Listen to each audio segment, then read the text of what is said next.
Filipinos can hear about this good news of your movement kung hindi natin sila pakikilala?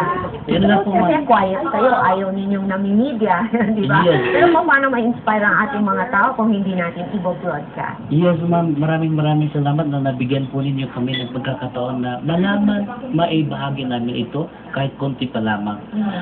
Saan na malalaman ho ito ng 100 million Filipinos? Una po, kayo pong dalawa ang malaking instrumento. You are doing it now. And thank you so much. Thank you. Ano po ba 100 million ang manood sa akin? well, it will be going to that. Aha. Pangalawa po, sayang naman ho, kung may mga tao na tunay na mga bayani na hindi naman na nalalaman, nakikilala, hindi na-expose, sayang po, napakarami nilang ginagawa na talaga naman nakakatakas sa mga puso. At yun nga po, ma'am, Ako'y Kabayani Movement, ito po ay samahan ho ng mga tulad ho natin na minsan hindi po na babanggit at pag-usapan na mayroon pala tayong nagagawa. Marami din ho tayong mga politiko na dyan. Okay, Ning. Magagandang ginagawa.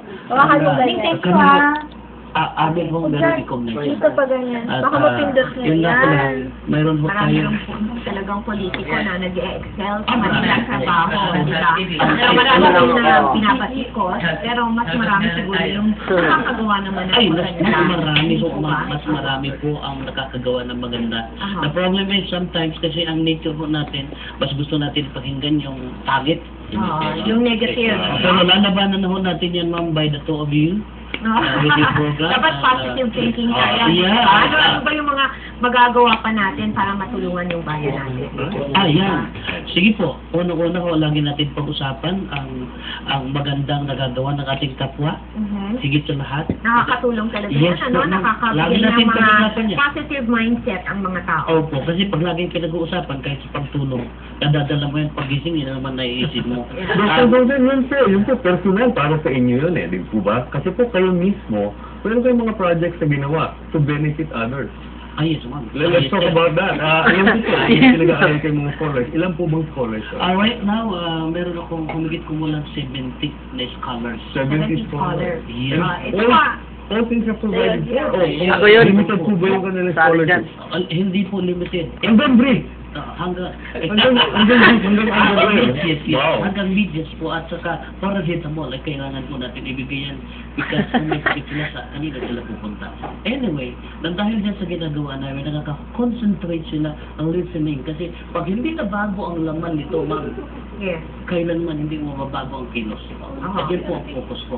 Now, itong mga samahan ng kabayani, Ako'y Kabayani Movement Incorporated, mayroon pong humigit kumulang 1,200 plus na at 400 plus na ang na-award dyan ng kabayanihan. 1,200 ang members, pero Opo. Or more, 400 yes. of those are actually Gawad Opo. Jerry Lopez Opo. Foundation awardee, Bayaning Filipino awardee, no? At kayo pong dalawa, bibigyan ko kayo namin ng award naman mula sa akin. Maraming salamat po. Pero gusto ko po malaman dun sa inyong grupo, no? Paano po ba inuturo ninyo? Like kayo, sinasabi nyo, ikaw personally may goal ka, 70 ang scholars mo yun, pero ang goal nyo, makapagbigay ng 2,000 scholarships para sa mga pastors, para dumami. Makatrain ako ng 2,000 leaders dati. Leaders.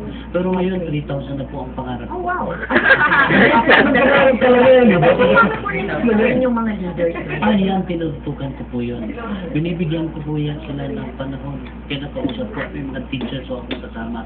Na dati rin po, si rin tinuturuan ko, ngayon teachers na po sila. So they do not just Nanganganak na. They do not just go into you, being mentored by you.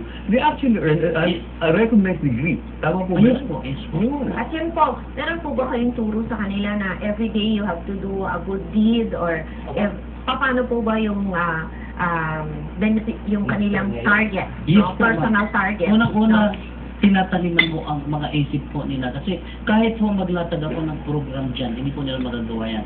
Una-una, lalatagan ko muna ho ng mga kailangan nila isipin araw at gabi. O example po, ma'am, to obey is always right. And to do wrong is always wrong. Kapag maganda ang ginawa mo, sigurado maganda talaga ang hindi mo. And you can choose gawin mo ang tama, may ano. Wala na. Mamili kayo sa dalawa. I cannot decide for you. But I have to plant in front, inject in your mind. These things. So, ang tinuturo po ninyo, decide what you want to harvest. Yes. Galing. Binibigyan natin sila ng pagkakataon. Ang sarili muna ng mga Pakinggan natin. How can they make a decision kapag wala naman sila ng So, maganda po yun. From one of you, you have now 3,000 disciples. Yun ang target nyo. Dito rin sa kanilang, ako ba yung target? 1,200. Diba? Ang members Kung may po, 3,000 each, medyo marami-rami ng ano yan, 3 million na yan. Di ba? So, siguro ganun ang way na panganganak ng isang konsepto. Tama Diba? po. At pagtanim ng pagbubuting ano. Yung pag-organize po namin, nagsimula nung taong 2007. Ako. At tulad nga ng nabanggit nyo kanina, paano natin mararating o may paparating na may grupong ganito, may mga taong gumagawa ng mabuti para sa ating bayan, ay napagkaisahan po ng aming board na subukan na pumalaot sa, sabi natin, sa Kongreso sa pamagitan ng pagsali sa ating party list system. Okay. At nakakatuwa naman po dahil dalawa sa mga awardees ay nominee at kasama doon si Pastor Godin.